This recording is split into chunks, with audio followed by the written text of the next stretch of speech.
We're at the entrance of the Titanic Museum in Belfast. This is where the Titanic was actually built.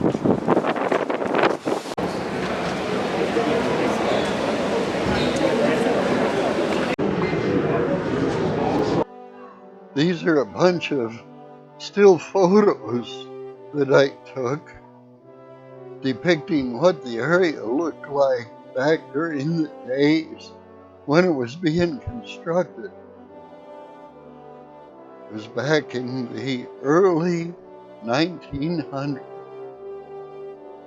At the very end, you're going to see what an actual launch ticket looked like. Kind of neat. I thought the one about the rivets was interesting.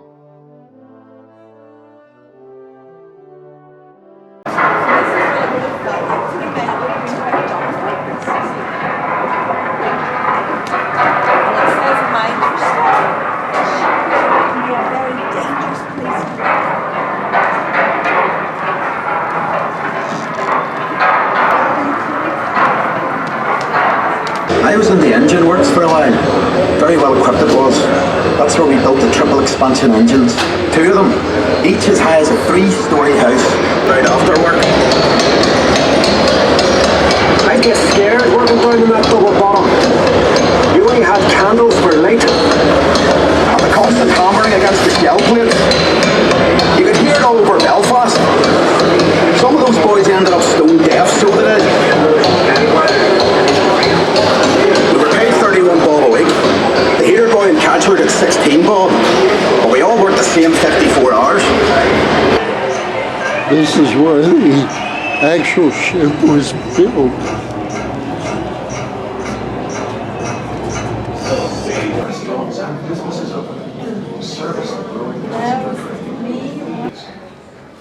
This is what one of the staterooms looked like.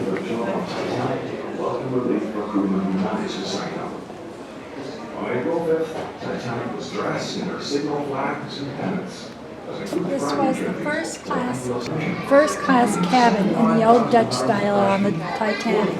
This was a special stateroom. It was one of the most luxurious and expensive in the Titanic. The kind of luxury was rarely seen in hotels at that time.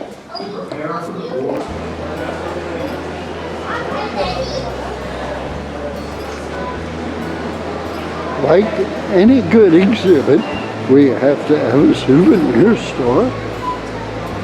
This is actually quite a good exhibit.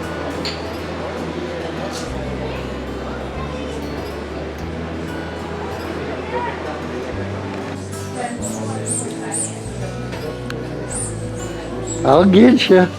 Sorry, I thought you didn't want anybody there. Where are we headed? We are headed to the Queen's Castle or home in Northern Ireland. Northern Ireland is part of the UK, and the Queen does come over here and visit occasionally.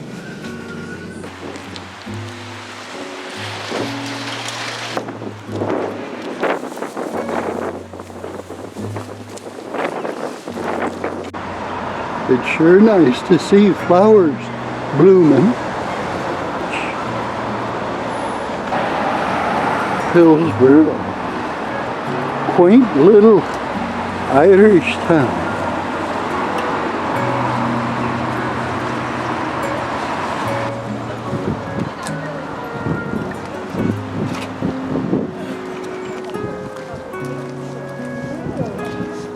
Do you think that's real gold?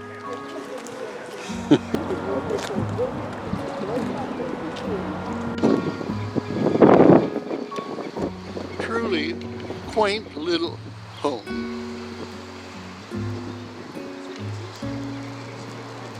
We're still locked out. They have nothing to talk about. Well, we were just about to get in. Yeah, if you just unzip them ready for inspection, please. Thank you. Thank you. Oh, that's okay. See, it's you ladies will have to watch. Bringing in your secateurs. Only Windsors get through this. I am. Okay. Then you. Are you ready to go? You're very welcome to Hillsborough Castle. I'm just going to get a nod. Yes, we're ready to go. Come on through, folks. I have it for you. Just there. Very much. Enjoy. Gardens. No picking the roses, I think. Everybody, welcome to Hillsborough Castle and Gardens. We are so thrilled to have you here. My name's Caroline and I'm going to be your guide the next 45-50 minutes or so.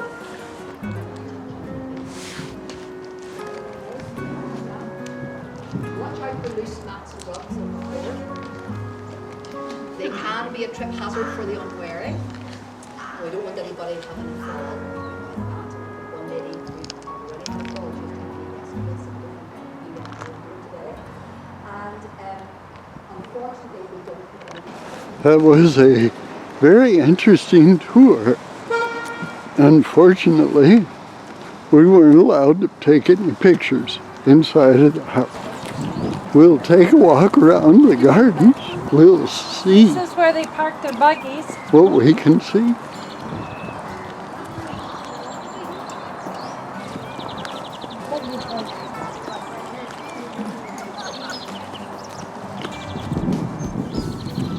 You want to go down there? Or where do you want to go? This is, but I don't know which side.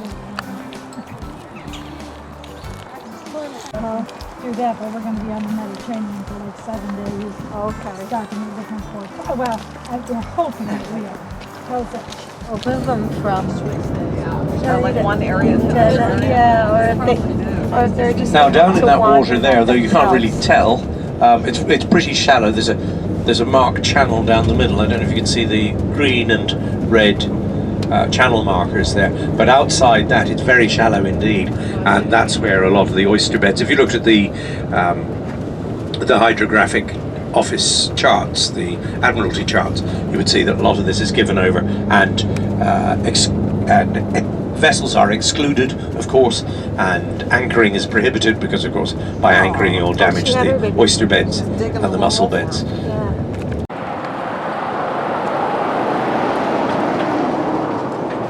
Do you remember the name? No, I don't.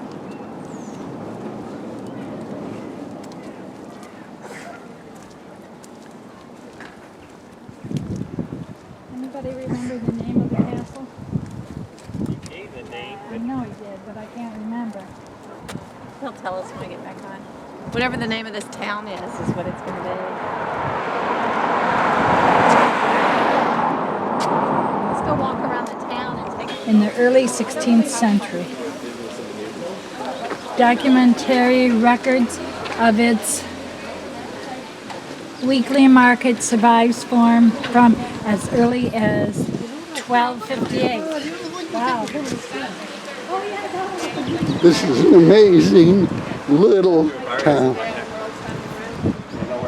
In a great sense of the word. Little narrow streets. Little tiny shops.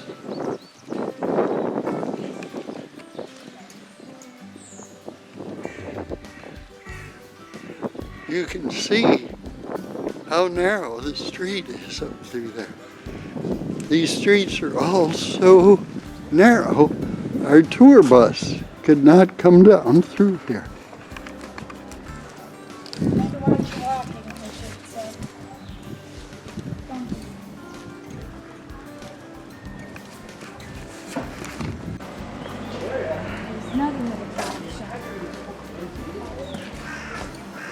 Cafe, little cafe. Hello.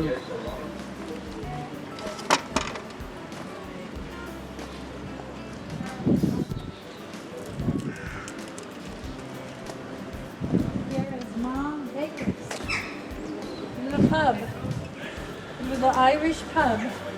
Are they open? I don't think so, not now. But they have a chicken burger and a chicken battered chunks and steaks and Mexican chips. And they have a leprechaun museum somewhere in this town.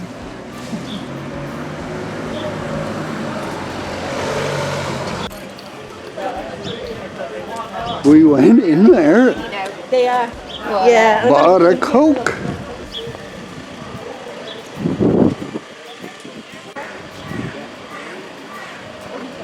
Cute little town. Let's see what it looks like down here. Carlingsford's oldest town. Pub.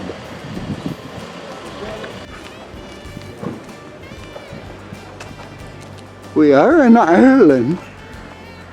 Huh. You see all sorts of things here. Remember we saw signs like that in Israel too. Yeah, we did. So who is this guy? Well, we know who he is. Who is he? He's Thomas Darcy McGee. But okay, this plaque was presented to the telesearch Sean F. Lamass, TD, by the Prime Minister of Canada, the Right Honourable John C. Diefenbaker, PC, QC, MP, on behalf of the government and the people of Canada, to commemorate a distinguished son of the Ireland who became one of the founding fathers of the Canadian nation. Closed. You actually can do tours of that castle. There's another shot of the castle. Truly amazing. Town built at the base of a little mountain here. And up there, you see there's some ruins of another castle of some sort. Has scaffolding around it. And they must be trying to rebuild it or save it. And looky here.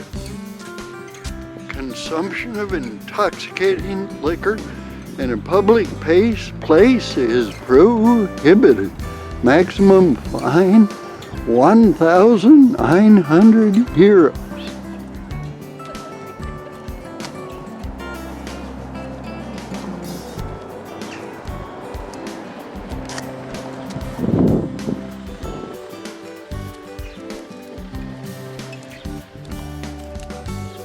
There's our ride.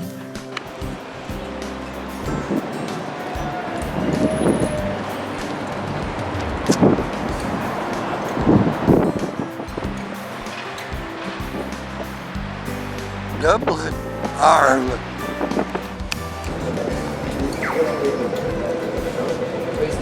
What's